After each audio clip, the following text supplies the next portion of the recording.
शुभ संध्या। नमो नमः। सर्वप्रथमं विश्व मंगल कामना। कुटुंबं जम्बूद्वीपं स्यात्, संस्कृतिः स्यात् सनातनी। संस्कृतं विश्व भाषा स्यात्, भूलोको न भवेत्। हम इसी कामना के साथ कि सब लोग संस्कृत को पढ़ें, और संस्कृत पढ़ने का उद्देश्य केवल भाषा का ज्ञान प्राप्त करना ही नहीं है।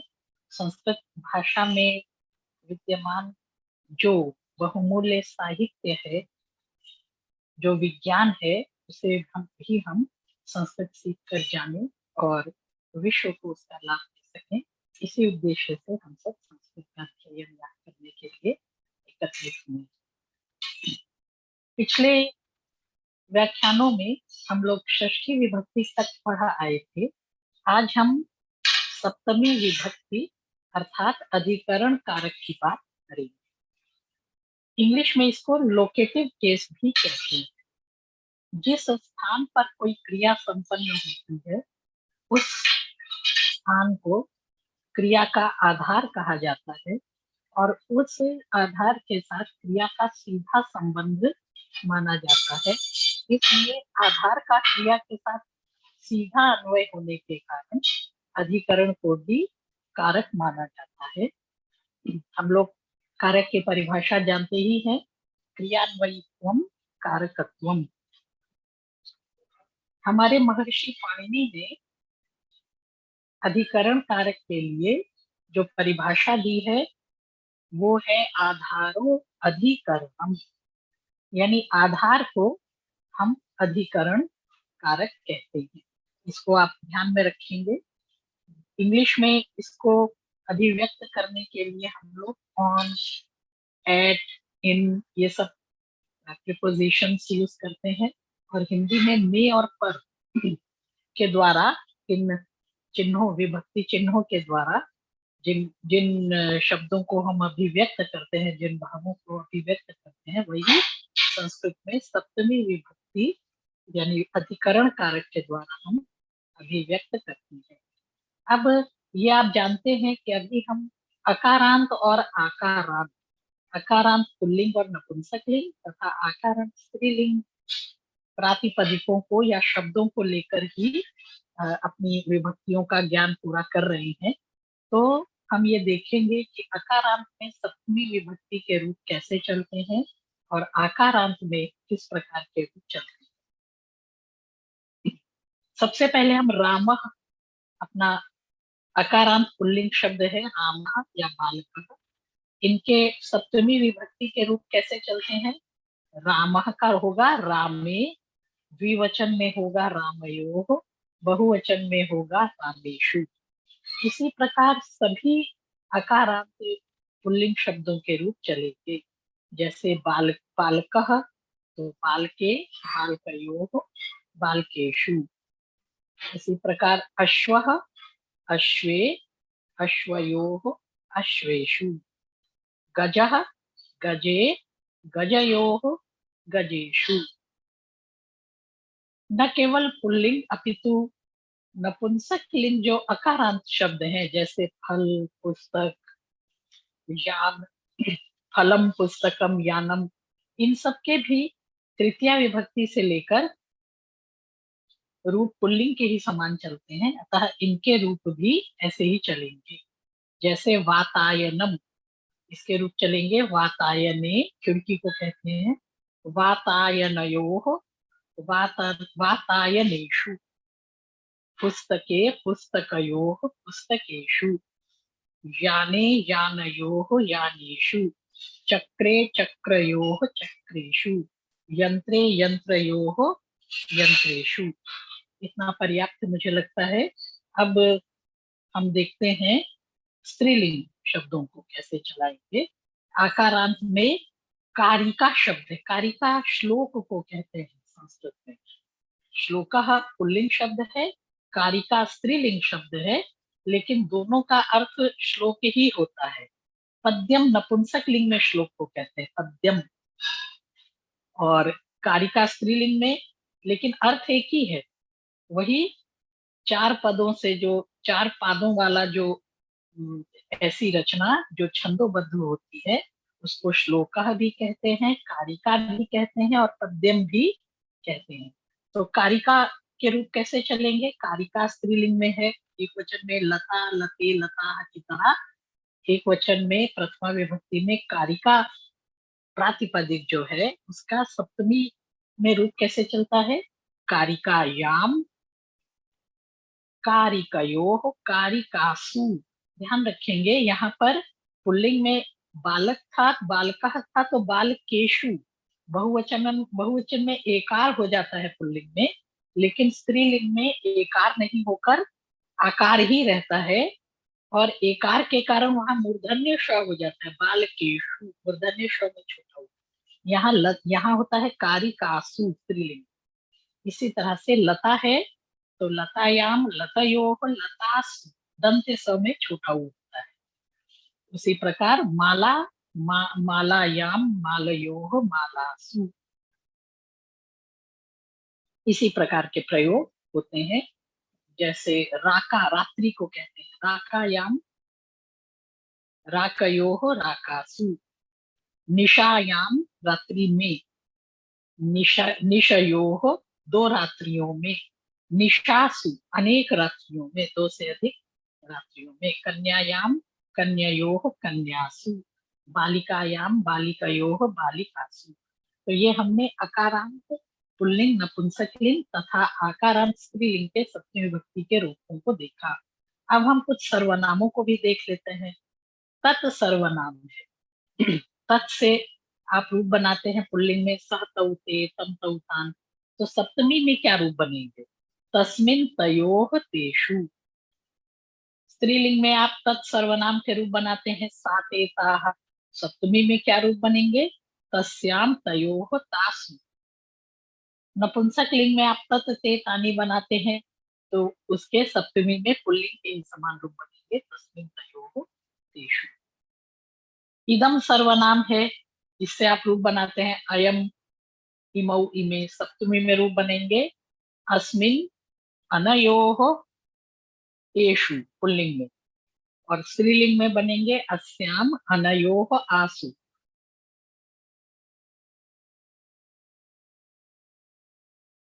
अब हम अस्मत् सर्वनाम को भी देख लें। अस्मत् हम जानते हैं कि अहम, आवाम, वयम हमने सीखा है उत्तम पुरुष का ये सर्वनाम है। मैं, हम दो, हम सब।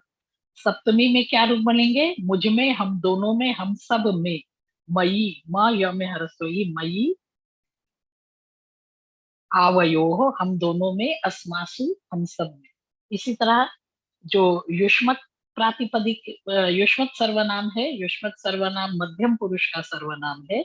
उसमें तुम, तुम दो, तुम सब, त्वम, युवाम, यूयम। इसको सप्तमी विभक्ति में हम कैसे बनाएंगे? त्वयि, तुम में, युवयोः तुम दोनों में, युष्मासु। ये ध्यान रखें कि ये तीनों लिंगों में एक जैसे चलते हैं। तो आइए कुछ वाक्य देख लेते हैं अब हम। मान लीजिए हमारे पास एक वाक्य है हिंदी में, आकाश में एक पक्षी कूजता है। अब आकाश में तो यहाँ सप्तमी लगानी है। गगनम शब्द है तो गगने एकः खगः कूजति, गगने हो जाएगा। नपुंसकलिंग शब्द है। राज्यम, राज्य के साथ एक वाक्य बनाते हैं। मगध राज्य में एक विशाल नगर है। मगध राज्य में एक विशाल नगर है। मगध राज्ये एकम विशालम नगरम अस्ति। नीडम, नीड कहते हैं चिड़िया के घोंसले को। घोंसले में एक चिड़िया रो रही है तो हम कहेंगे नीडे एका चटका क्रंदति। इसी प्रकार मानसरोवर, मानसरोवर झील है, कैलाश मानसरोवर में झील है तो मानसरोवरः सप्तमी विभक्ति में अगर हम वाक्य बनाते हैं, आपको पता है कि वहां पे बहुत हंस मिलते हैं तो मानसरोवरे, मानसरोवर में 2 हंस तैरते हैं तो हम, हमारा वाक्य होगा मानसरोवरे द्वौ हंसौ, हंसः हंसौ।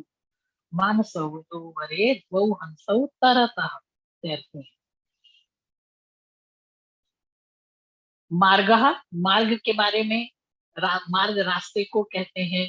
मार्ग पर रास्ते में दो यान दौड़ रहे हैं, दो गाड़ियां रास्ते पर सड़क पर दौड़ रही हैं। तो मार्गे द्वे याने धावतः, मार्ग से मार्गे। वृक्ष का कोटर जो होता है, वृक्ष का जो छिद्र होता है जिसको काट के बना लेते हैं सर्प मूषक इत्यादि, तो तरु के कोटर में, उसको तरु कोटर कहते हैं, तरु कोटर में दो चूहे रहते हैं। तरु तरु कोटरः, तो सप्तमी में बनेगा तरु कोटरे द्वे मूषिके। अच्छा, मूषिका है, मान लीजिए स्त्रीलिंग है मूषिका, तो उसका रूप भरेगा मूषिका मूषिके, ऐसे रूप बनेंगे स्त्रीलिंग। तो तरु कोटरे द्वे मूषिके वसतः। इसी प्रकार राजप्रासाद, राजप्रसाद राजमहल, पहले बहुत बड़े बड़े राजप्रसाद हमारे यहाँ बनते थे। राजप्रसाद पर तीन कुमार घूमते हैं। मान लीजिए महल के ऊपर घूम रहे हैं, तो राजप्रासादे त्रयः कुमाराः अटन्ति। पर्यंक, पर्यंकः पलंग को कहते हैं। पलंग पर तीन तीन चश्मे हैं, तो इसको हम कैसे कहेंगे? पर्यंके त्रीणि उपनेत्राणि सन्ति। उपनेत्रम चश्मा को कहते हैं, जो कि नपुंसकलिंग शब्द है। प्रयाग तीर्थ में तीन नदियां आपस में मिलती हैं, इसको हम कैसे कहेंगे? प्रयाग तीर्थ भी कह सकते हैं। ये शब्द नपुंसक लिंग भी है और पुल्लिंग भी है। प्रयाग तीर्थम भी कहते हैं, प्रयाग तीर्थ भी कहते हैं। तो चाहे कुछ भी हो, सप्तमी में तो एक ही रूप बनेगा।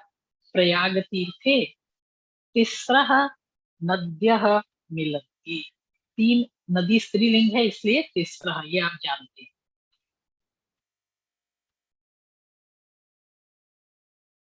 उपवन में चार ब्राह्मण यज्ञ करते हैं, तो उपवनम नपुंसकलिंग शब्द होता है, सप्तमी में बनेगा उपवने चत्वारः ब्राह्मणाः यजन्ति। अब गंगा में मछलियां तैरती हैं। गंगायाम, सप्तमी में गंगा स्त्रीलिंग है, गंगायाम मीना, मीनः, मीने मीनाः, मछलियां तैरती हैं। ब्रह्मांडम, ब्रह्मांड में, यूनिवर्स में, ब्रह्मांड में सर्वत्र ईश्वर विराजते हैं। इसको हम संस्कृत में कैसे कहेंगे? ब्रह्मांडे सर्वत्र हरि विराजते, रामः विराजते, ईश्वरः विराजते। अट्टालिका स्त्रीलिंग शब्द है। इस अट्टालिका पर चार खिड़कियां, इस अट्टालिका में चार खिड़कियां हैं। तो अस्याम अट्टालिकायाम, यहाँ सर्वनाम का भी प्रयोग देखें, एकदम सर्वनाम का प्रयोग है। अस्याम अट्टालिकायाम स्त्रीलिंग का प्रयोग है। चार खिड़कियां, चार को हम लोग संस्कृत में नपुंसक लिंग में चत्वारी कहते हैं। चत्वारी वातायनानि सन्ति, वातायनम पुल्लिंग, नपुंसक लिंग है। इसी मिथिला शब्द स्त्रीलिंग है। मिथिला हमारे दरभंगा और सीतामढ़ी के एरिया को कहते हैं। मिथिला में चार राजकन्याएं हैं। मिथिलायाम चतस्रः राजकन्याः सन्ति। तो ये कुछ सामान्य वाक्य हुए जो सप्तमी विभक्ति के विषय में हमने पढ़े। मुझे लगता है कि अब आप किस प्रकार से स्त्रीलिंग में, पुल्लिंग में, नपुंसक लिंग में और सर्वनामों के साथ सप्तमी विभक्ति का प्रयोग करना है समझ गए होंगे। पुस्तक है ही आपके पास, तो उससे आप सप्तमी के जो रूप हैं उनको और अधिक और ध्यान पूर्वक पढ़कर याद कर सकते हैं।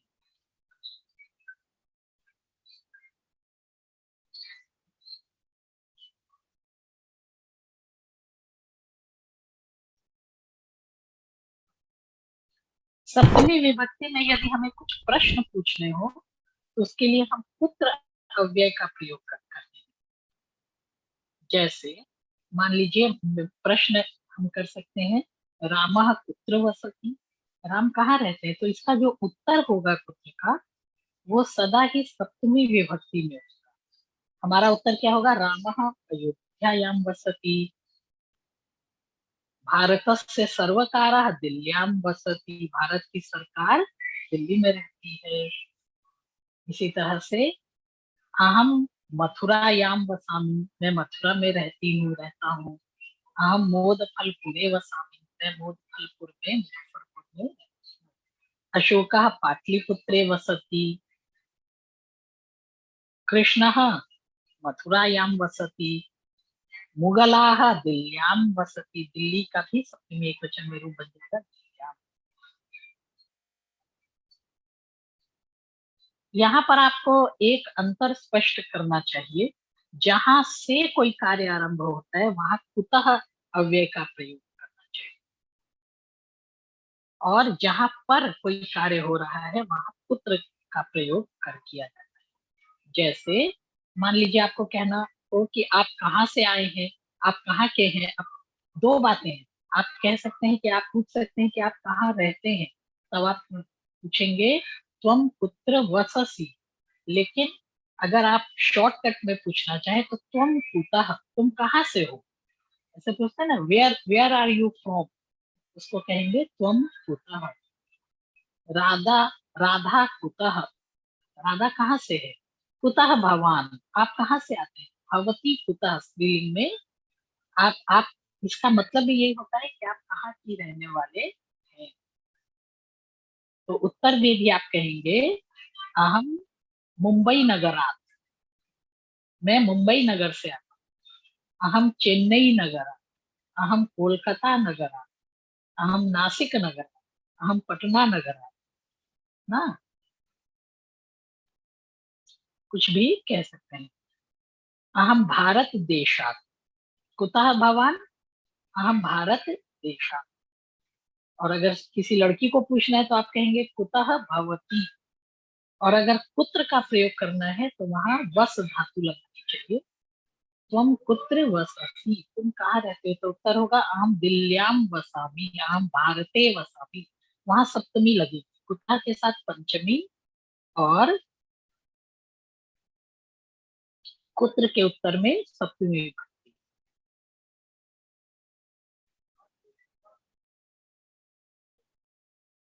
एक और नियम मैं संस्कृत का आपको बताऊं, कि यदि आप अपने नगर के साथ नगर शब्द का प्रयोग करेंगे, ग्राम शब्द का प्रयोग करेंगे, देश शब्द का प्रयोग करेंगे, तब तो एक वचन का प्रयोग करें। यदि आप नगर शब्द या ग्राम इन शब्दों का प्रयोग नहीं करना चाहते हैं तो आपको बहुवचन का प्रयोग करना होगा। जैसे अहम बिहार राज्य वसामि, मैं बिहार राज्य में रहती हूँ। यहाँ पर राज्य शब्द का प्रयोग मैंने बिहार के साथ किया, इसलिए मैंने एक वचन में प्रयोग किया। लेकिन अगर राज्य शब्द का प्रयोग नहीं करके केवल बिहार का प्रयोग करूंगी, यानी केवल राज्य के नाम का प्रयोग करूंगी, तो मुझे बहुवचन लगाना, मुझे कहना होगा मैं बिहार में रहती हूँ, अहम बिहारेषु वसामि। ठीक है, अहम बिहारेषु वसामि, ये ध्यान रखना है। या फिर भवती कुतः, अगर आप मुझसे पूछेंगे तो मैं पंचमी बहुवचन का प्रयोग करते हुए कहूंगी अहम बिहारेभ्यः आगच्छामि। जैसे त्वम कुतः, अगर आप नासिक से हैं तो आप कहेंगे अहम नासिकेषु वसामि, अहम नासिकेषु। और अगर आपको नगर शब्द का प्रयोग करना है तो आप कहेंगे अहम नासिक नगरे।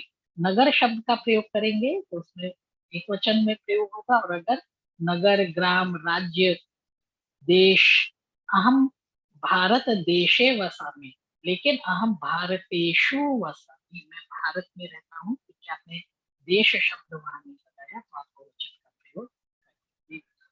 तो आइए, ये कुछ नियम हमने समझे। अब थोड़े से अन्नों के बारे में हमने पिछले व्याख्यान में देखा था, कुछ और अन्न के बोधक नामों को, संज्ञाओं को हम देखते हैं। जैसे बाजरा को हम लोग कहते हैं प्रियंगु।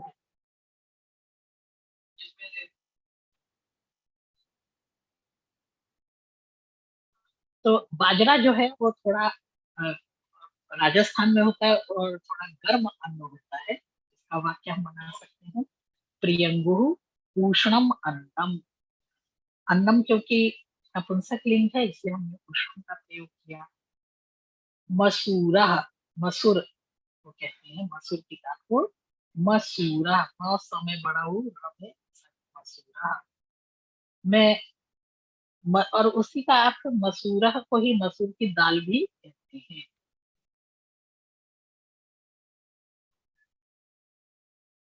मैं मसूर के साथ घी से मिश्रित घी लगी हुई रोटी खाती हूँ। तो आप क्या कहेंगे, अहम मसूरेण, तृतीय वचन, अहम मसूरेण घृत घृत सिक्त रोटिकाम अच्छा, ऐसा भी कह सकते हैं कि मान लीजिए आप रोटी के साथ दाल को खाते हैं तो आप ऐसा कह सकते हैं, अहम मसूरम घृत सिक्त रोटिकया सह खादामि। घृत सिक्त रोटिकया में आप स्त्रीलिंग तृतीय वचन बता, घी से लगी रोटी के साथ में मसूर की दाल खाता हूं। कलायह मटर को कहते हैं। तो अगर वाक्य हो कि हरा मटर सब्जी के रूप में सर्दियों में खाया जाता है, तो ये मुश्किल वाक्य नहीं है, आपके लिए आसान है। तो कहेंगे हरितः कलायः शीतकाले शाक रूपेण भुज्यते, भुज्यते। मुद्गः साबुत मूंग या दली हुई जो स्प्लिट दाल होती है, दाल जो उसकी होती है उसको भी मुद्गह कहते हैं। तो ओदनेन सह मुद्गस्य भक्षणम गुणकारी भवति। चावल के साथ मूंग की दाल का जो भक्षण होता है, भोजन होता है, भोजनम, वो गुणकारी होता है। ओदनेन सह, चावल के साथ, द्वितीय सह के योग में किया। मुदगस्य भक्षणम या भोजनम, मुदगस्य षष्ठी लगाई हमने, मूंग की दाल का भोजन बहुगुणकारी भवति, बहुत गुणकारी होता है। इसी तरह मुद्गह तो होता है मूंग, लेकिन मुद्ग फली होती है मूंगफली।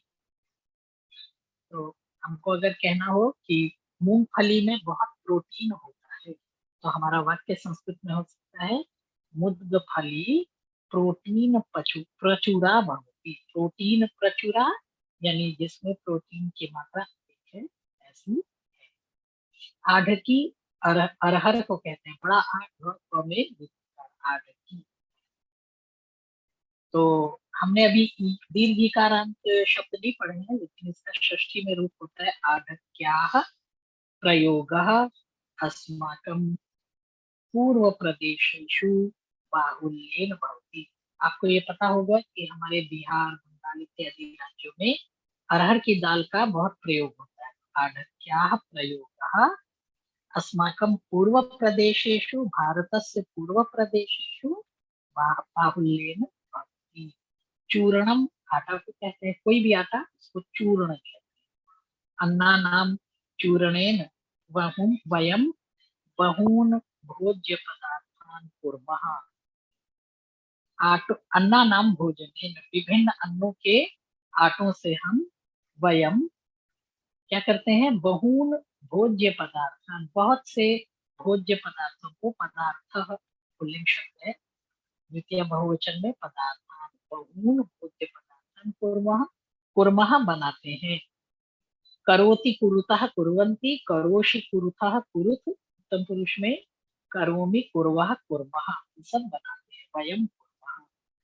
माशः उड़द को कहते हैं और उसकी दाल भी होती है। माशस्य अधिक अधिक प्रयोग वातकरः। अगर आप थोड़ी पंजाब इत्यादि प्रदेशों में ज्यादा खाई जाती है क्योंकि वहां पर जो है वो पानी अच्छा होता है और पाचन तंत्र मजबूत रहता है वहाँ। तो माशस से अधिक प्रयोग वातकरः। अगर यहाँ उड़द की दाल यहाँ बिहार इत्यादि में लोग कम खाते हैं, नहीं के बराबर, तो माश का अधिक प्रयोग वातकारी होता है, वात को उत्पन्न करते हैं। सरषपः, सरषपः कहते हैं सरसों, सरसों को कहते हैं। मस्टर्ड सीड जो होता है, मस्टर्ड जिससे तेल बनता है। तो हम इसके लिए वाक्य बना, और आपको पता है कि सरसों जो पीली है वो वसंत ऋतु में फलती है, फूलती है। तो वसंत ऋतु, वसंत ऋतु में सर्षपस्य पुष्पाणि धराम पीतांबराम इव कुर्वन्ति। मानो, इव का मतलब होता है मानो। तो वसंत ऋतु, वसंत ऋतु सप्तमी विभक्ति का प्रयोग है। अभी हमने उकारांत शब्द नहीं पढ़े हैं, उकारांत शब्दों में औ हो जाता है। वसंत ऋतु, वसंत ऋतु में सरसपश्य पुष्पाणि, जो उसके फूल होते हैं, सरसों के फूल होते हैं, वो क्या करते हैं, धराम, पृथ्वी को, धरा धरे धराह, धराम धरे धराह, पृथ्वी को पीतांबराम, पीली चादर, पीले वस्त्र से युक्त मानो कुर्वन्ति, बना देते हैं। ऐसा लगता है कि पृथ्वी ने पीले रंग का वस्त्र दिया है। तो आज हमने ये सीखा। आज मुझे लगता है कि अब आप काफी शब्द सीख गए हैं और पदों का निर्माण करना भी सीख गए हैं कुछ कुछ। तो जब तक आप संधि को नहीं सीखेंगे तब तक श्लोकों के अर्थों को समझना कठिन होगा। तो सबसे आसान एक स्वर संधि है दीर्घ संधि। आप सबने अपने अपने हिंदी में, संस्कृत में जब 9th-10th में पढ़ाई की होगी तो दीर्घ संधि के बारे में पढ़ा होगा। दीर्घ संधि का नियम क्या है कि छोट अ या आ, ई या ई, उ या उ, री या री, यानी अ के बाद यदि आ जाए, छोटा बड़ा से मतलब नहीं है, बड़े के बाद बड़ा आ जाए, छोटे के बाद छोटा आ जाए, छोटे के बाद बड़ा आ जाए, बड़े आ के बाद छोटा आ जाए, उससे कोई मतलब नहीं। यानी अ के बाद सवर्ण वर्ण हो, सवर्ण अ के बाद अ जो है वो सवर्ण, ई के बाद ई आ जाए, छोटी बड़ी से अंतर नहीं आता। उ के बाद उ आ जाए, री के बाद री आ जाए, तो उनके स्थान पर दीर्घ हो जाता है। पाणिनि का सूत्र है अकः सवर्णे विकार। यानी अक, अक कभी अगर आप लोगों की इच्छा होगी तो हम इस पर भी एक व्याख्यान ले लेंगे माहेश्वर सूत्र पर। तो अक का मतलब होता है अ, ई, उ, री और री। ये 5 अक के अंतर्गत आते हैं स्वर। तो इन 5 स्वरों के यदि सवर्णी स्वर बाद में होते हैं तो उन दोनों के स्थान पर दीर्घ आ या ई या उ या री हो जाता है। हम लोग बहुत सारे उदाहरण देखते हैं इसके और प्रयोग भी करते हैं। जैसे विद्या, विद्या और आलय, विद्या में भी दीर्घ आ है और आलय में भी दीर्घ आ है, तो दोनों को मिलाकर आप बना देते हैं विद्यालय। इसी तरह पुस्तकालय, पुस्तक में छोटा आ है क के बाद और आलय में बड़ा आ है, दोनों को मिलाकर आप बना देते हैं पुस्तकालय। ये आकार के उदाहरण, इकार के बहुत सारे उदाहरण हमको मिलते हैं। जैसे मुनि जोड़ मुनि जोड़ ईशा, मुनि और ईश, मुनि में छोटी ई है और ईश में बड़ी ई, दोनों को मिलाकर आप रूप बना देते हैं मुनीश। रवि जोड़ ईश, रवीश।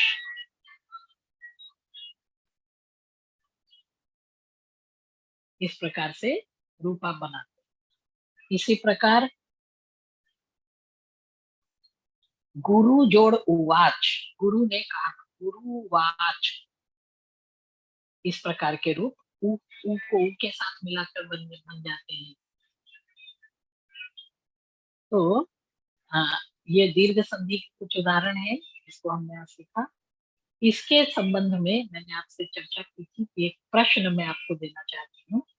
माननीय अपने वो जो गीता का पाठ आप लोगों को करा रहे हैं उनसे उनसे जब आप गीता सीख रहे हैं तो गीता के श्लोकों का आप पारायण भी प्रतिदिन करते ही होंगे। तो मेरा एक प्रश्न है आपके लिए, गीता के श्लोक 1 से लेकर 10 तक अगर आप ध्यान से उन श्लोकों को सुने तो उनके पहले से लेकर 10वें श्लोक में केवल 4 स्थानों पर दीर्घ संधि प्रयुक्त हुई है। यानी गीता के 10 श्लोकों में 1 से लेकर 10 श्लोकों में मात्र 4 स्थानों पर दीर्घ संधि का प्रयोग हुआ है। आपको वो स्थल खोज कर एसबीएम संस्कृत पाठशाला पढ़ाते हैं, या फिर जब ये व्याख्यान लोड हो जाएगा, अपलोड होगा, तो आप उस पर भी उनको डाल सकते हैं। तो ये प्रश्न मैं आपके लिए छोड़ती हूँ और यही हम लोग अपनी बात को समाप्त करते हैं। आप सबने ध्यानपूर्वक सुना, सबको बहुत बहुत धन्यवाद। शुभ रात्रि।